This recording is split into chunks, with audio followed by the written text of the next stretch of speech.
கர்த்தர் மோசேயை நோக்கி, கர்த்தர் என்னை உங்களிடத்துக்கு அனுப்பினார் என்று நீ இஸ்ரவேல் மூப்பர்களிடத்திலும் ஜனங்களிடத்திலும் போய் சொல்வாயாக என்றார். யாத்திராகமம் 4வது அதிகாரம் 1-10 வசனங்கள், 14-15 வசனங்கள் வரை.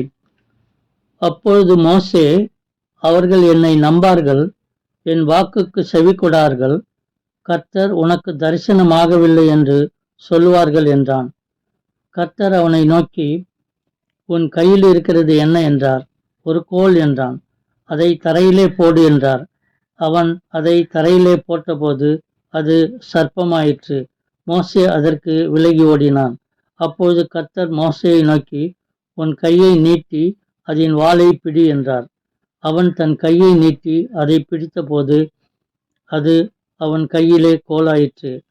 ஆபிரகாமின் தேவனும் ஈசாக்கின் தேவனும் யாக்கோபின் தேவனுமாயிருக்கிற தங்கள் பிதாக்களுடைய தேவனாகிய கர்த்தர் உனக்கு தரிசனமானதை அவர்கள் நம்புவதற்கு இதுவே அடையாளம் என்றார்.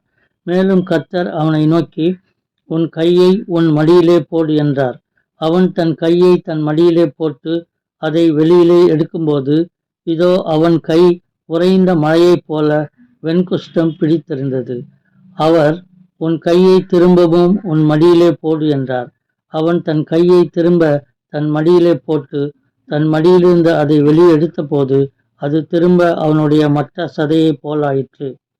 அப்பொழுது அவர், முந்தின அடையாளத்தை அவர்கள் கண்டு உன்னை நம்பாமலும் உனக்கு செவி கொடாமலும் போனால் பிந்தின அடையாளத்தை கண்டு நம்புவார்கள். இவ்விரண்டு அடையாளங்களையும் அவர்கள் நம்பாமலும் உன் வாக்குக்கு செவி கொடாமலும் இருப்பார்களானால் அப்பொழுது நீ நதியின் தண்ணீரை மொண்டு நிலத்தில் ஊற்றுவாயாக. நதியில் மொண்ட தண்ணீர் வெட்டாந்தரையிலே இரத்தமாகும் என்றார். அப்பொழுது மோசே கர்த்தரை நோக்கி, ஆண்டவரே, இதற்கு முன்னாவது தேவரீர் உமது அடியேனோடே பேசினதற்கு பின்னாவது நான் வாக்கு வல்லவன் அல்ல, நான் திக்குவாயும் மந்தனாவும் உள்ளவன் என்றான். அப்பொழுது கர்த்தர் மோசேயின் மேல் கோபம் கொண்டவராகி, லேவியனாகிய ஆரோன் உன் சகோதரன் அல்லவா? அவன் நன்றாய் பேசுகிறவன் என்று அறிவேன். அவன் உன்னை சந்திக்க புறப்பட்டு வருகிறான். உன்னை காணும்போது அவன் இருதயம் மகிழும். நீ அவனோட பேசி அவன் வாயில் உன் வார்த்தைகளை போடு. நான் உன் வாயிலும் அவன் வாயிலும் இருந்து நீங்கள் செய்ய வேண்டியதை உங்களுக்கு உணர்த்துவேன் என்றார். யாத்திராகமம் 5வது அதிகாரம் 1-2 வசனங்கள். பின்பு மோசேயும் ஆரோனும் பார்வோனிடத்தில் போய், இஸ்ரவேலின் தேவனாகிய கர்த்தர் வனாந்தரத்திலே எனக்கு பண்டிகை கொண்டாடும்படி என் ஜனங்களை போக விட வேண்டும் என்று சொல்லுகிறார் என்றார்கள். அதற்கு பார்வோன், நான் இஸ்ரவேலை போகவிட கர்த்தரின் வார்த்தையை கேட்கிறதற்கு அவர் யார்? நான் கர்த்தரை அறியேன், நான் இஸ்ரவேலை போக விடுவதில்லை என்றான். யாத்திராகமம் 7வது அதிகாரம் 7-13 வசனங்கள். அவர்கள் பார்வோனோடே பேசும்போது மோசேக்கு 80 வயதும் ஆரோனுக்கு 83 வயதுமாயிருந்தது.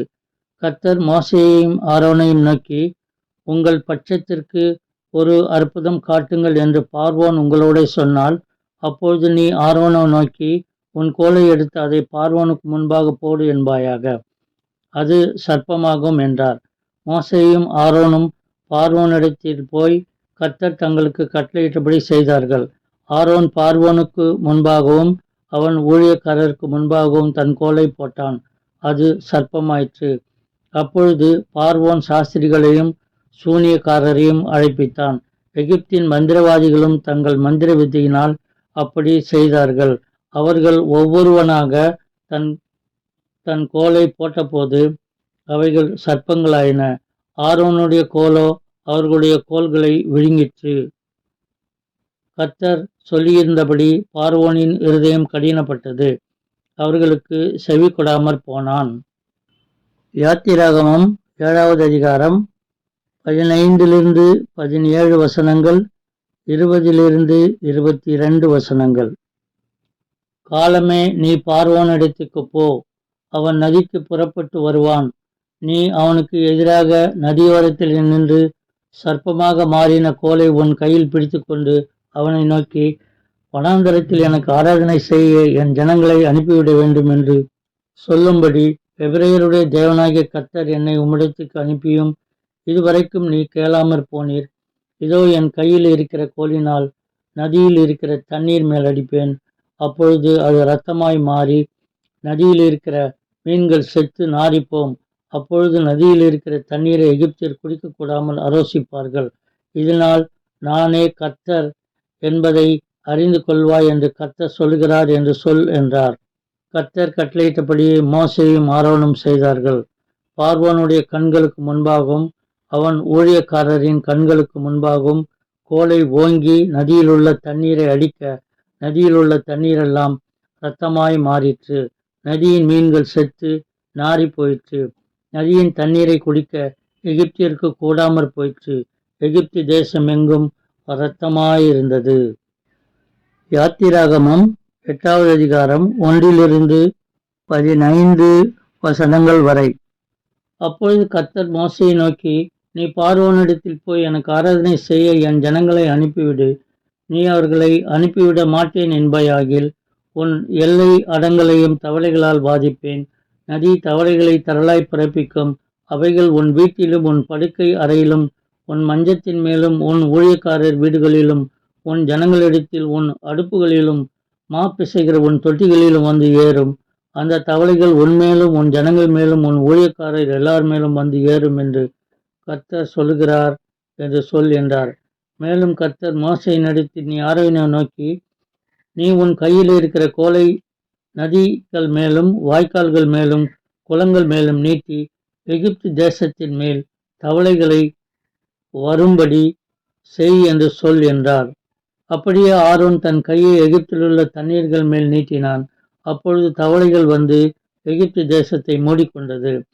மந்திரவாதிகளும் தங்கள் மந்திர வித்தையினால் அப்படி செய்து எகிப்து தேசத்தின் மேல் தவளைகளை வரப்பண்ணினார்கள். பார்வோன் மோசேயையும் ஆரோனையும் அழைப்பித்து, அந்த தவளைகள் என்னையும் என் ஜனங்களையும் விட்டு நீங்கும்படி கர்த்தரை நோக்கி வேண்டிக் கொள்ளுங்கள். கர்த்தருக்கு பலியிடும்படி ஜனங்களை போக விடுவேன் என்றான்.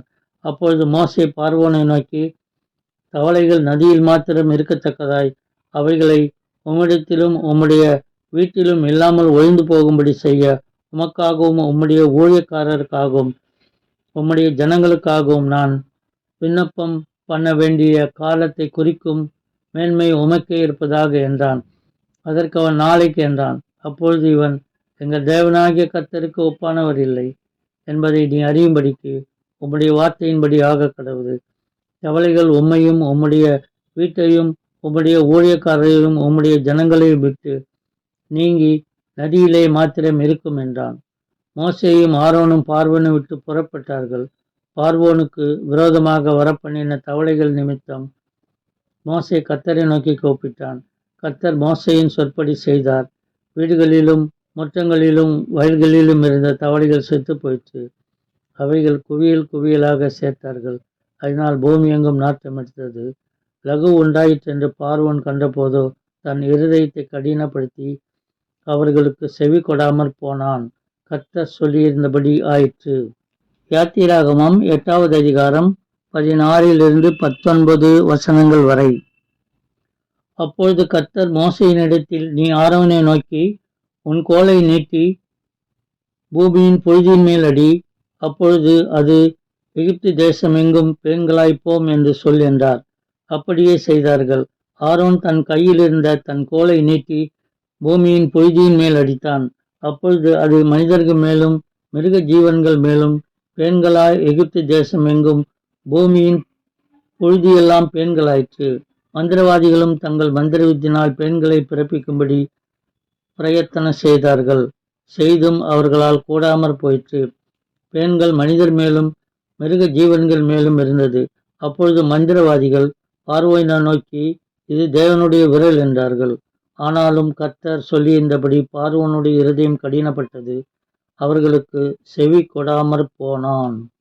யாத்திராகமம் 8வது அதிகாரம் 20 32 வசனங்கள் வரை. அப்பொழுது கர்த்தர் மோசேயை நோக்கி, நாளை அதிகாலமே எழுந்து போய் பார்வோன் நதிக்கு புறப்பட்டு வரும்போது அவனுக்கு முன்பாக நின்று எனக்கு ஆராதனை செய்யும்படி என் ஜனங்களை போகவிடு. என் ஜனங்களை போக விடாயாகில் நான் உன்மேலும் உன் ஊழியக்காரர் மேலும் உன் ஜனங்கள் மேலும் உன் வீடுகள் மேலும் பலவித வண்டுகளை அனுப்புவேன். எகிப்தியர் வீடுகளும் அவர்கள் இருக்கிற தேசமும் அந்த வண்டுகளால் நிறையும். பூமியின் நடுவில் நானே கர்த்தர் என்பதை நீ அறியும்படி என் ஜனங்கள் இருக்கிற கோசேன் நாட்டில் அந்நாளிலே வண்டுகள் வராதபடிக்கு அந்த நாட்டை விசேஷப்படுத்தி என் ஜனங்களுக்கும் உன் ஜனங்களுக்கும் வித்தியாசம் உண்டாகும்படி செய்வேன். இந்த அடையாளம் நாளைக்கு உண்டாகும் என்று கர்த்தர் சொல்கிறார் என்று சொல் என்றார். அப்படியே கர்த்தர் செய்தார். மகா திரளான வண்டு ஜாதிகள் பார்வோன் வீட்டிலும் அவன் ஊழியக்காரர் வீடுகளிலும் எகிப்து தேசம் முழுவதிலும் வந்து வண்டுகளினால் தேசம் கெட்டுப்போயிற்று. அப்பொழுது பார்வோன் மோசேயையும் ஆரோனையும் அழைப்பித்து, நீங்கள் போய் உங்கள் தேவனுக்கு தேசத்திலே தானே பலியிடுங்கள் என்றான். அதற்கு மோசே, அப்படி செய்யத்தகாது. எங்கள் தேவனாகிய கர்த்தருக்கு நாங்கள் எகிப்தியருடைய அருவருப்பை பலியிடுகிறதாயிருக்குமே. எகிப்தியருடைய அருவருப்பை நாங்கள் அவர்கள் கண்களுக்கு முன்பாக பலியிட்டால் எங்களை கல்லறிவார்கள் அல்லவா? நாங்கள் வனாந்தரத்தில் 3 நாள் பிரயாணம் போய் எங்கள் தேவனாகிய கர்த்தர் எங்களுக்கு விதிக்கிறபடியே அவருக்கு பலியிடுவோம் என்றான். அப்பொழுது பார்வோன், நீங்கள் உங்கள் தேவனாகிய கர்த்தருக்கு வனாந்தரத்தில் பலியிடும்படிக்கு நான் உங்களை போக விடுவேன். ஆனாலும் நீங்கள் அதிக தூரமாய் போக வேண்டாம், எனக்காக வேண்டுதல் செய்யுங்கள் என்றான். அதற்கு மோசே, நான் உம்மை விட்டு புறப்பட்ட பின் நாளைக்கு வண்டுகள் பார்வோனையும் அவர் ஊழியக்காரரையும் அவர் ஜனங்களையும் விட்டு நீங்கும்படி நான் கர்த்தரை நோக்கி வேண்டுதல் செய்வேன். ஆனாலும் கர்த்தருக்கு பலியிடுகிறதற்கு ஜனங்களை போக விடாதபடி பார்வோன் இனி வஞ்சனை செய்யாதிருப்பாராக என்றான். மோசே பார்வோனை விட்டு புறப்பட்டு போய் கர்த்தரை நோக்கி வேண்டுதல் செய்தான். அப்பொழுது கர்த்தர் மோசேயின் சொற்படி வண்டு ஜாதிகள் பார்வோனையும் அவன் ஊழியக்காரரையும் அவன் ஜனங்களை விட்டு நீங்கும்படி செய்தார். ஒன்றாகிலும் மீந்திருக்கவில்லை. பார்வோனோ இந்த முறையும் தன் இருதயத்தை கடினப்படுத்தி ஜனங்களை போக விடாதிருந்தான். Like, share, subscribe.